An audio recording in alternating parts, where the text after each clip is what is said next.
मिरज तालुक्यातील दुधगाव येथे उसने पैसे परत देण्याच्या कारणातून वृद्धासह 2 महिलांना दोघांनी मिळून बेदम मारहाण केल्याची घटना घडलेली आहे।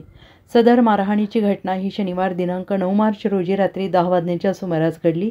या प्रकरणी जखमी मोहन अण्णा महाजन वय वर्ष 60 राहणार साखरवाडी दुधगाव यांनी सांगली ग्रामीण पोलीस ठाण्यात फिर्याद दिली आहे।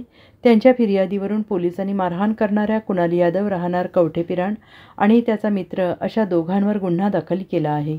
याबाबत अधिक माहिती अशी की जखमी मोहन महाजन हे आपल्या कुटुंबियांसह मिरज तालुक्यातील दुधगाव जवळ असणाऱ्या साखरवाडीमध्ये राहतात। मोहन महाजन यांचा मुलगा योगेश याने संशयित कुणाल यादव यांच्याकडून उसने पैसे घेतले होते। शनिवार दिनांक 9 मार्च रोजी रात्री 10 वाजण्याच्या सुमारास संशयित कुणाल यादव हा त्याच्या मित्रासह महाजन यांच्या घरी आला। महाजन यांचा मुलगा योगेश याने उसने घेतलेले पैसे परत दिले नाहीत म्हणून वाद घालण्यास सुरुवात केली।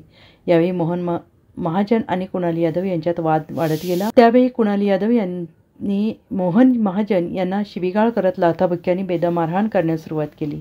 यावेळी मोहन यांची पत्नी आणि सून या दोघी भांडण सोडवण्यासाठी मध्ये आल्या। त्यांनाही संशयित यादव यांच्या मित्रांनी बेदम मारहाण केली। घडलेल्या या घटनेनंतर मोहन महाजन यांनी सांगली ग्रामीण पोलीस ठाण्यात फिर्याद दिली। त्यांच्या फिर्यादीवरून पोलिसांनी मारहाण करणाऱ्या दोघा संशयितांविरोधात गुन्हा दाखल केला आहे। Bureau report SBN Marathi, Miraj.